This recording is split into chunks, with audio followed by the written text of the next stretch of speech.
वर्तमान 24 हो गई और उस वर्तमान 24 में अंतिम तीर्थंकर भगवान महावीर स्वामी, उनकी प्रथम गणधर प्रधान गणधर गौतम स्वामी हो गए। लेकिन उनका जन्म ईसवी सन पूर्व 607 में गोरबर्ग नामक गांव में हुआ था। उनके पिता वसुभूति और माता पृथ्वी देवी, उनके घर में ब्राह्मण कुल में जाति में और गौतम वंश में उनका जन्म हुआ था।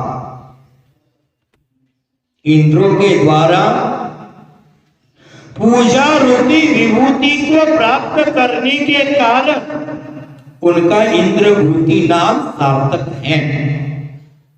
इंद्र ने कब पूजा की? जब भगवान की वाणी नहीं गिर रही थी तो उनके पास गए, उनका सम्मान किया, उसको भी पूजा कहा जाएगा। तो पूजा की विभूति को, पूजा के वैभव को प्राप्त किए, इसलिए उनका नाम इंद्रभूति सार्थक है। और गौतम का अर्थ होता है भगवान की उत्कृष्ट वाणी। उस वाणी को जिन्होंने झेला था, ग्रहण किया था और द्वादशांग रूप रचा था, इसके कारण उनका नाम गौतम पड़ा। नहीं तो पहले नाम क्या था उनका?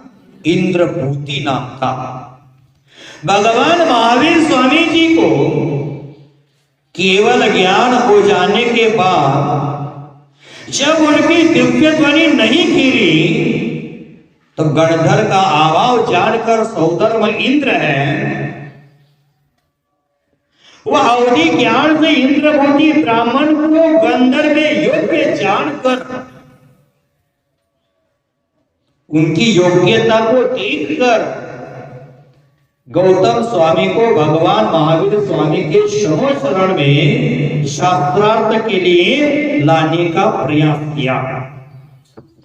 और वहां गए, वहां पहुंचते ही समो शरण में मानस स्तंभ देखे। और मानस स्तंभ को देखकर आप सब जानते हैं, मान कषाय का नाश हुआ, अहंकार का नाश हुआ। और वही उन्होंने अपने 500 ब्राह्मणों शिष्य के द्वारा जैनेश्वरी दीक्षा को धारण किया। उन्होंने सर्वप्रथम इस जैन जगत में जैनम जैतु शासनम का उद्घोषण किया। श्री गौतम स्वामी अपनी उम्र के 50 वर्ष में ही गौतम गणधर पद पर आसीन हुए थे। और उसके बाद 30 वर्ष तक वह गणधर पद पर आसीन रहे। क्यों 30 वर्ष? क्यों? महावीर भगवान की दिव्य देशना 30 वर्ष तक समोशरण के माध्यम से इस धरती के प्रत्येक जीवों को मिली थी। इससे गणधर का पद भी कितना रहा? 30 वर्ष के बाद उनके पास कौन सा पद आया? अरहंत पद आया। अरहंत पद की प्राप्ति कर ली। माने पद है, जब तक वो कार्य था तब तक उनका वह पद था। तो वह पद पुनः उन्होंने केवल ज्ञान होने के बाद 12 वर्ष तक केवल ज्ञानी रहे। और गौतम स्वामी अपने उम्र के 92 वर्ष में ईस्वी सन 515 ईस्वी सन पूर्व 515 में मोक्ष प्राप्त कर लिया।